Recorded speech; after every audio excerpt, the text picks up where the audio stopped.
Your son shouldn't have to be the best player on the field just to earn a smile from you on the drive home. Got you. You got me. We got it. Here is your host, Coach Mac.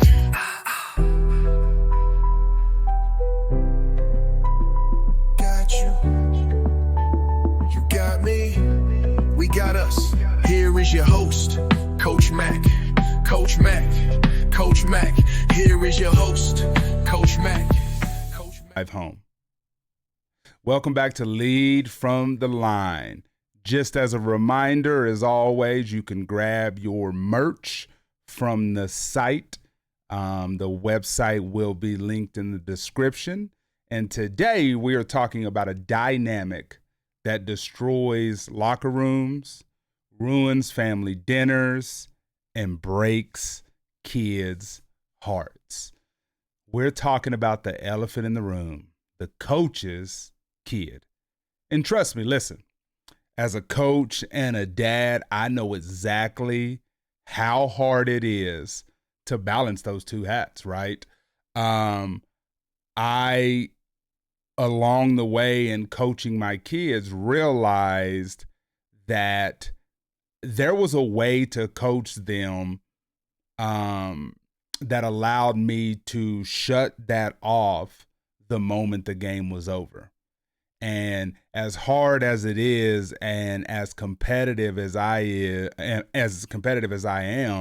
it is probably one of the best things that I have ever learned, because that competitor in you, after the game is over, you want to talk about all of the things. You want to analyze, and you want to say, man, I love the way you did this. I love the way you did that. Hey, we need to work on this, work on that.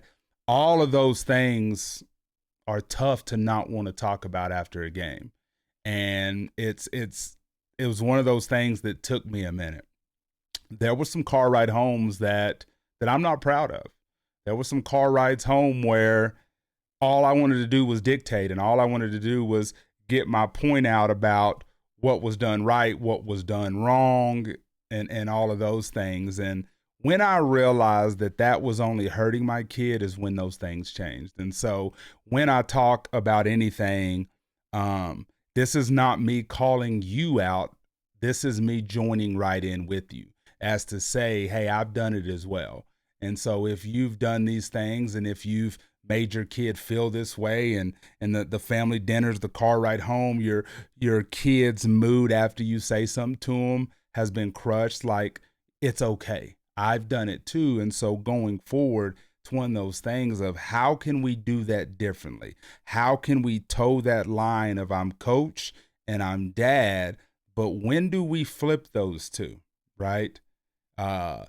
When does coach hat come off and dad hat come back on? And so there are two extremes when it comes to coaching our own kid, and both of them are toxic. So what we're going to do is we're going to start with the first one, and we're going to call it the golden child. And so we all know this kid.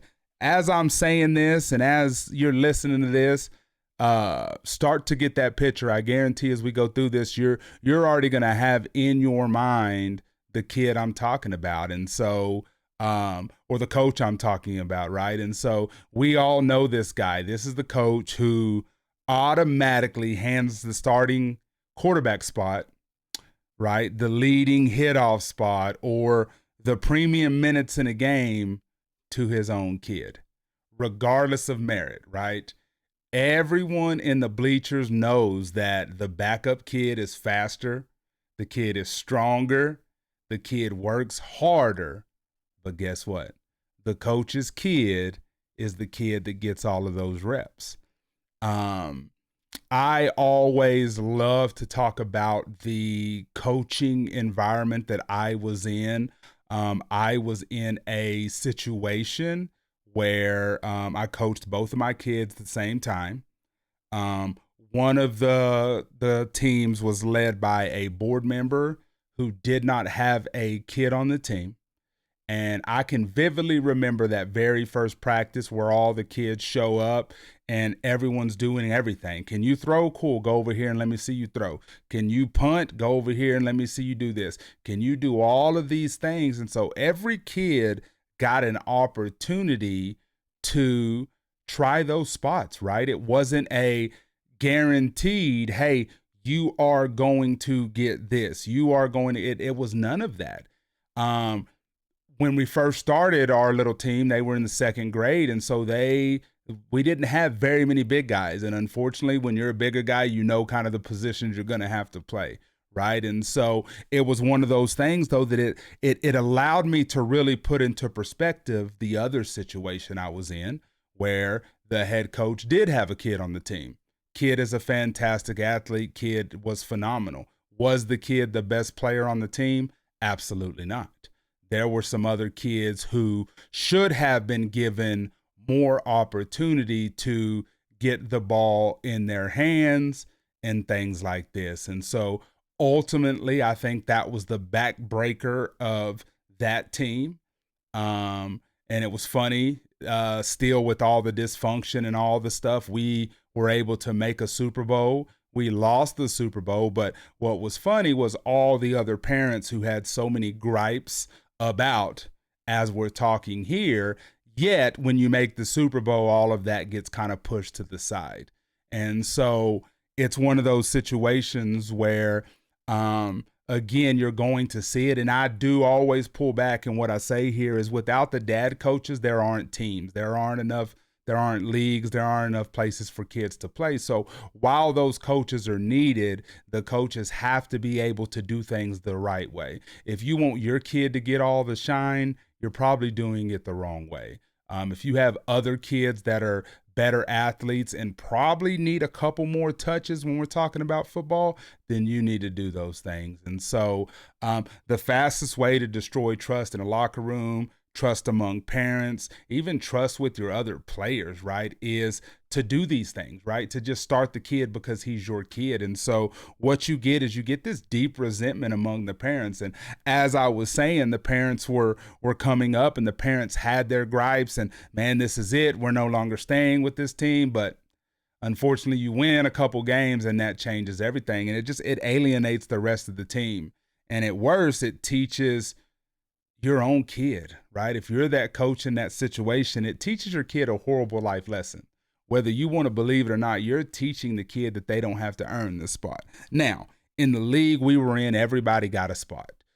We didn't have a full 22-man roster, but the way the league is set up is every kid has to start either offense or defense. And so, of course, we didn't have enough, so there were kids that played both ways. And so, but still, you're teaching them that you don't have to earn and you don't have to do everything to make sure that every pass play and all the run plays are coming to you, or you're leadoff hitter, or you're going to pitch to start the game, or you're going to be the point guard with the ball in your hands at the end of a basketball game, right? And so those one things that I'm always teaching is you can be very, very talented and you can work and you can get everything you need to, and that's the way it should be, or you can just have things handed to you. And which of those ways is going to be the way that that really, really accelerates the child. And I think that's the thing too. I think a lot of times, and this is something that I was talking about this week with a buddy, is that as a youth sports coach, you only get so much time, right? And so you can coach them, for instance, football where I was, started at second grade. So you can coach them all the way through the sixth grade. But then when they get into the seventh grade, the coaches aren't going to listen to the youth football coach anymore. Right? They're not going to listen to, hey, my son did this, and that, and this, that, and the other, and we did all of this stuff, and he won all of this in flag and all this other stuff. They don't got time for that. They've coached enough. They've seen enough people. They're going to make sure that they put them in the right spot. And so, right, you're teaching them that proximity to power is more important than hard work. And so, as I was saying, when they get to middle school and high school, they're not the coach's kid anymore. Right. And they're going to get benched if they don't do things the right way, or if something's not handed to them and they don't react the right way. And, these kids, they won't have that mental resilience to fight for their spot because everything was handed to me. And so, again, I'm just going to say it again. Daddy coaches are needed, right? Most of the time, like in our situation with the board member, there was not a coach on the team. And so he wanted to coach, and so he took it. Now, of course, some other dads assisted, in fact, and I assisted in things like that. But it's just one of those situations of like, you're needed 100%.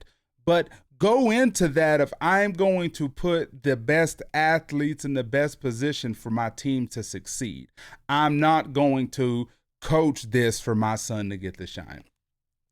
Again, if you're one of those coaches that you've done this and you're listening to this and you get that little feeling, it kind of makes you mad, this guy doesn't know what he's talking about, then I'm probably talking to you, directly to you, because you probably have done this. You probably were in this situation. And that's the funniest thing about emotions and podcasting and talking and things like that, because generally when somebody listens and hears what you're saying and they have a reaction to it, then they're like, ooh. So I posted a clip the other day about some kids doing some things that I didn't agree with. So much so that I got a message like, hey, give me a call. I want to talk to you about this situation. I don't want you to see this small little clip and pass judgment. And I declined the call because here's the end of it right here, right? See where this deal right here in this top corner, right there says lead from the line, human first, athlete second. That's mine. That's mine. I earned this mic, this setup. When I'm talking behind this camera, I can do and say as I please, right? But my thing is there was no justification needed for what I saw in the video. And I've hinted and I've talked about it many, many times. If you have young kids rapping explicit lyrics and adults, coaches, whoever you want to call them, are encouraging that, that's wrong. There is nothing that can be said to justify it. I don't care how many games you win. I don't care. You can't justify those kind of things. And so again, in this situation, if you hear this and you're like, dang, then I'm probably talking to you and there's probably no justification of it. And it's okay if it happened, but if you're going to continue to coach, you probably need to do it the right way. And so then when we're talking, right, I said there was two different types. The other type of kid we're talking about, let's talk about the other extreme. And but it's actually much more common. This one's more common and arguably more damaging. And this is the whipping boy, right? So we got the golden boy and we got the whipping boy. And so this is the coach who is terrified of looking like he plays favorites. Ooh.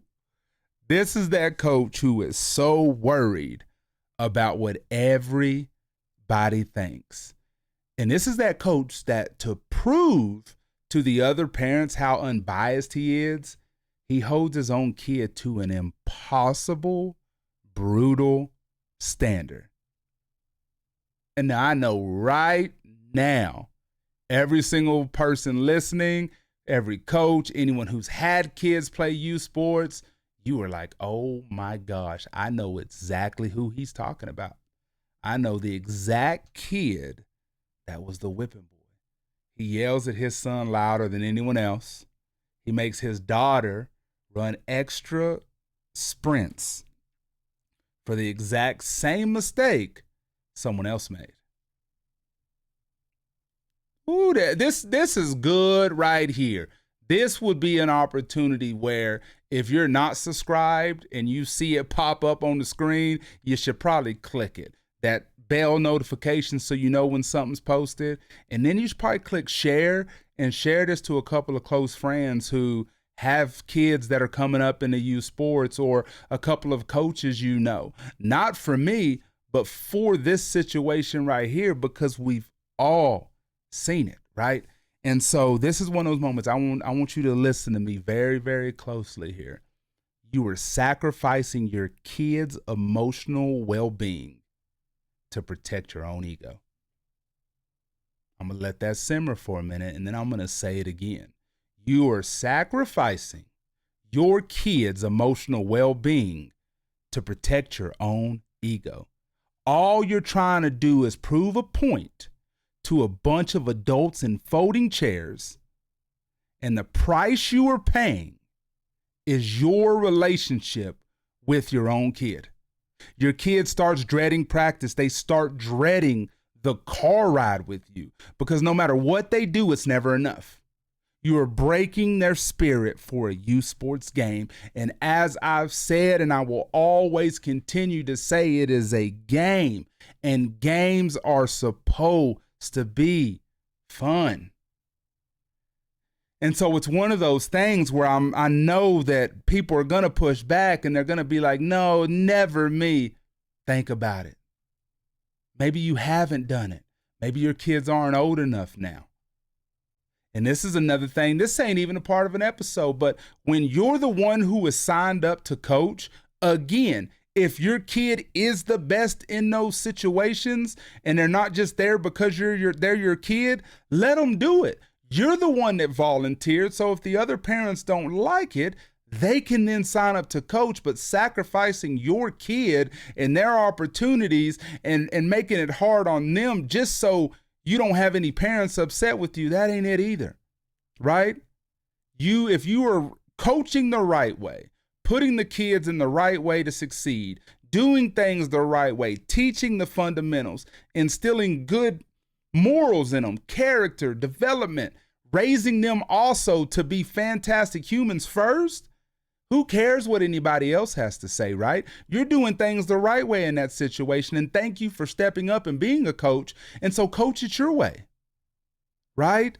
And so, but that's just one of the biggest things. It's a game, and I think if that gets lost in anything we do as a coach, then we've messed up, right? If winning is number one, we messed up.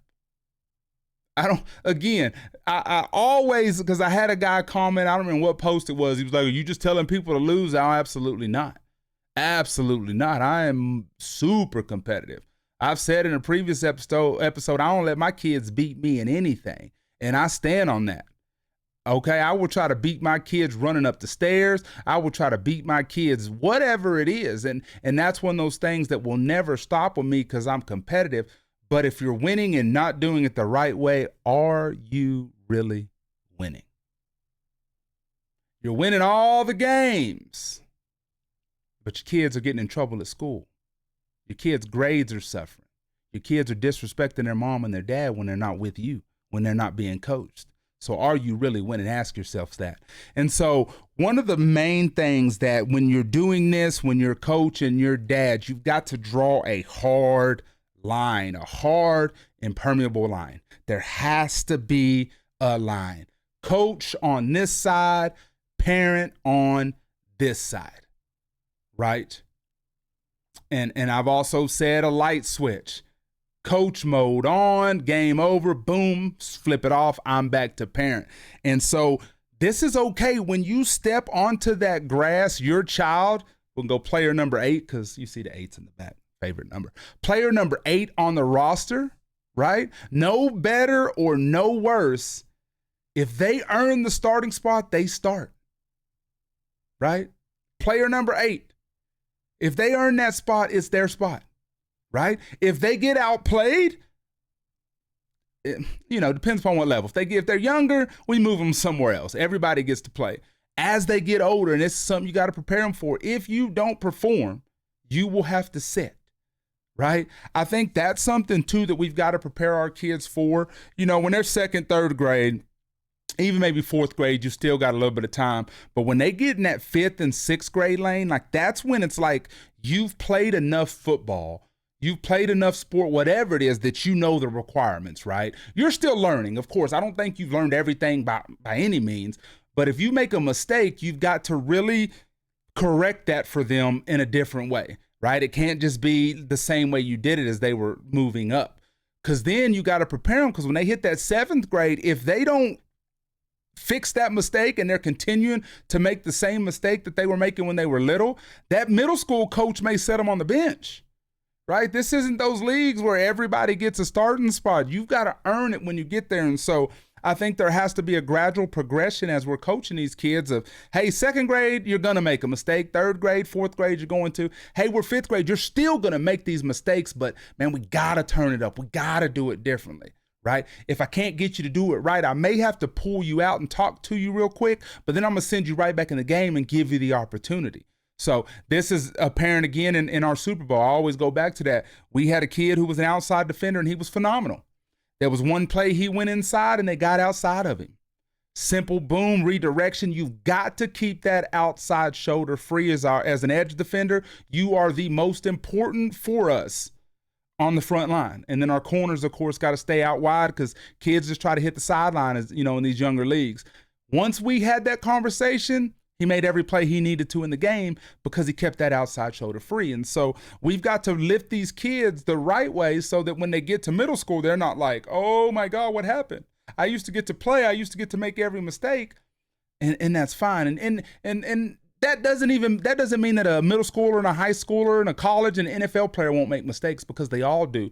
But I think it's just a different level where, you know, I don't want to use the word coddle, but we can't keep the standard so low that as they move up that they're still kind of stuck in that, if that makes sense. And so I just think it's one of those ones of when you step on the field, you're dad.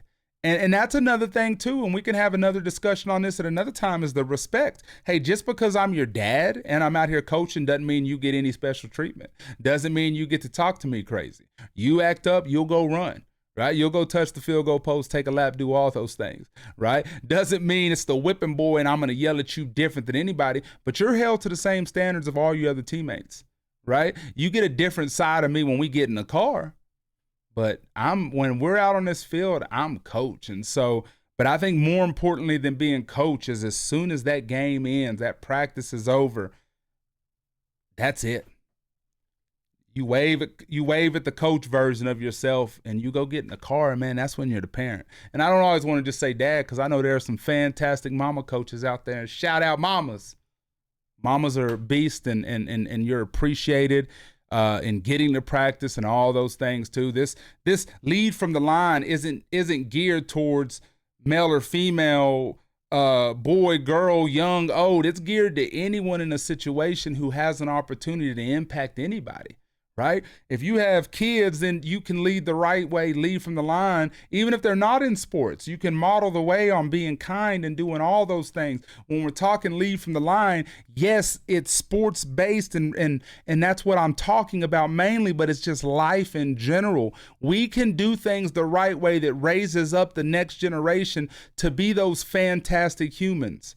Right? We don't have to continue all this bull crap that I'm seeing every single day and disrespect and this, that, and it just blows my mind. This world is sick. This world is dying. This world is just broken. And it makes me sick. And so my thing is I try to model the way for my kids. And it makes me smile. Makes me smile when I see my kids do little things that they've seen me do. Hold the door for people. Say yes, ma'am, no, ma'am, yes, sir, no, sir. Those kind of things, again, may seem small, but it's like that is stuff that I still do, right? Someone could be checking me out. I'm like, thank you, ma'am. And they may be 10 years younger than me, 20 years. It's just one of those things where respect is everything. And so when that car door shuts again, you're just dad, you're just mom. Do not bring a bad practice or a game home. Don't bring that to the dinner table. Right?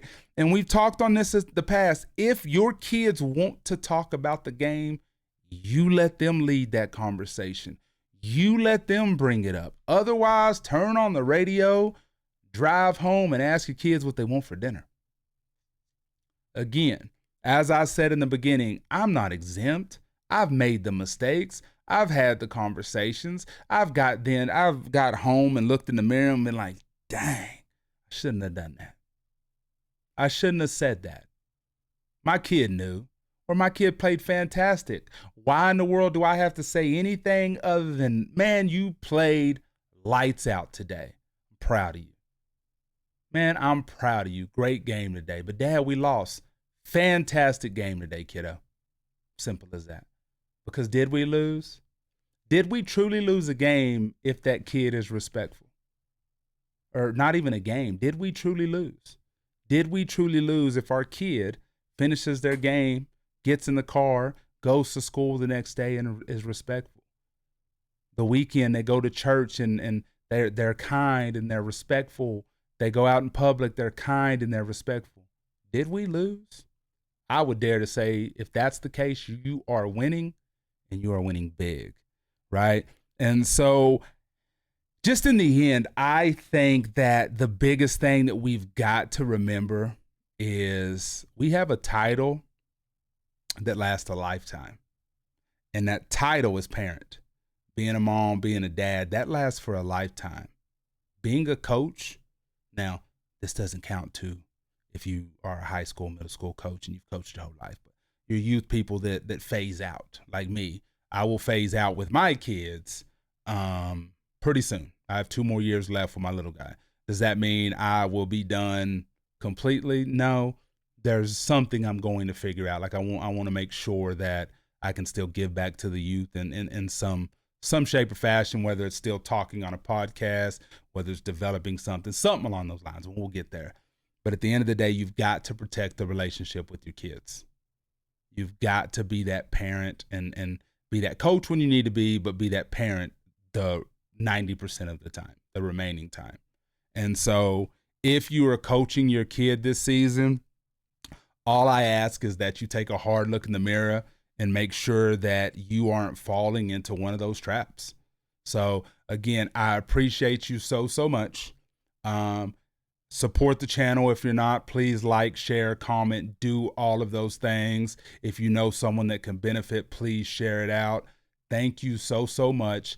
And remember, always lead loud and lead proud, but never forget to do it. Human first, athlete second. See y'all. Thanks for joining us on Lead from the Line. If this episode helped you, share it with one person who needs to hear it today. Join the conversation on Facebook and Instagram, and we'll see you on the next one. No flags on the play, keep your vision alive. Fatherhood and football, that's how we survive.